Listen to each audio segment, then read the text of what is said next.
अस्सलाम वालेकुम मलګرو، زه یم ابرار او تاسو ګورئ ابرار خان یوټیوب چینل او پیج.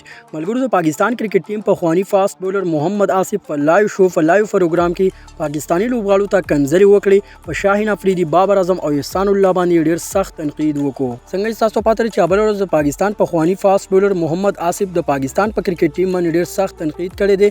د پاکستان کرکټ ټیم په حواله سره ډیر غټ سټیټمنټ غټ بیان جاری کړی دی. نو دینه بعد چې کوم دی په سوشل میډیا باندې ډیر ګرماګرمي شروع ده. د پاکستان په خوانی فاست بولر محمد آصف ویلو چې نن هم زه په یو T20 میچ کې په بابر اعظم باندې شپږ وانه بالونه میس کولی شم، یعنی اوور فیمډن کولی شم. د نه علاوه بابر اعظم په باره کې ویلو چې بابر اعظم هیڅ قسمه کوالټي پلیر نه دی. بابر اعظم یو ټوک پلیر دی چې ډیر سلو لوبه کوي.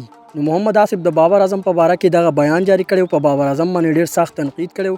او تاسو ټول ته پته چې په اوس وخت کې بابر اعظم د دنیا یو بهترین بیټسمن دی. په اوس وخت کې د ICC په ون ډے رینکینګ کې نمبر 1 بیټسمن دی. ټول خلک یې مني چې بابر اعظم یو کلاسیک او زبردست بیټسمن دی. محمد آصف په بابر اعظم پسې دغه خبري اترې کړې دي. د نه علاوه محمد آصف په احسان الله باندې هم ډیر سخت تنقید کړی دی چې احسان الله تر بال د نیو چل هم نه ورځي. محمد آصف ویلي چې ټیک در احسان الله سره سپیډ ورسره خو ناس هیڅ قسمه تجربه ورسره نشته. پته نه لګي چې محمد آصف په دې وخت کې په نشه کې او که پسه کې و احسان الله ته کنځلې هم وکړي. په دغه لایو شو پروګرام تاسو کتلې هم شي. او که تاسو وګورئ نو د PSL ټاپ وکټ ټیکر عباس افریدي او احسان الله په PSL کې ټول نه زیاتې وکټې عباس افریدي او احسان الله غستې وي. احسان الله یو داسې بالر دی چې په ډېر لږ وخت کې کوم دی په ټول دنیا کې وپېژندل شو. احسان الله یو ډېر زبردست بالر دی، هم سپیډ ورسره دی، هم لاین او لینث باندې بال کولی شي. محمد آصف په لایو پروګرام کې په شاهین شاه افریدي باندې هم ډیر سخت تنقید وکړو. هغه شاهین شاه افریدي چې په اوس وخت کې د کرکټ په دنیا کې یو غټ نوم لري او د یو خطرناک بالر په تور باندې چې کوم دی پیژندل کیږي. محمد آصف ویل چې شاهین شاه افریدي هیڅ قسمه ښه بالر نه دی. شاهین شاه افریدي چې کوم دی په هر میچ کې زخمی کیږي. او په لایو شو کې چې کوم دی په شاهین افریدي پسې هم ډیر رد بد ویل.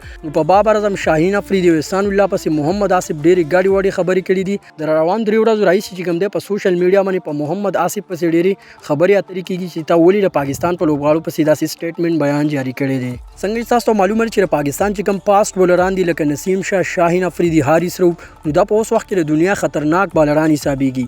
او محمد آصف وایي چې د پاکستان سره چې کوم فاست بولران دي دا چې کوم د سپیشل بالران نه دي، صرف ایوریج بالران دي، یعنی عام بالران دي. نو څنګه چې تاسو پته لرئ چې محمد آصف د خپل وخت یو ښه بالر او یو ډیر زبردست بالر او د محمد آصف د کردار تاسو ته پته لرئ چې هغه یو میچ فکسر او چې کوم دی په میچ کې رشوت اغستو او داسې خپل ملک او د هیواد نوم یې هم بدنام کړی دی. د محمد آصف د کردار تاسو ته پته لري چې میچ فکسینګ او 400 چې کوم دی د مکمل کیریر تبا کړل. زما په خیال اوس هم د نشې په حالت کې دغه بیان جاری کړل. نو په سوشل میډیا باندې ډیر زیات غوبال جوړل. خاص کر د انډیا چې کوم سپورتس جرنالستان دي نو محمد آصف دا بیان هغه چې کوم دی بار شیر کوي. په دې معنی خبري اترې کوي چې د پاکستان یو فخوانی فاست بولر په خپل لوبغاړو پسې داسې خبري کړې دي. نو تاسو د محمد آصف د دې سټیټمنټ د دې بیان په اړه کې سره نظر دی. خپل کمنټس را سره ضروری شیر کړئ. ملاویږو په بل ویډیو کې. د الله فامان.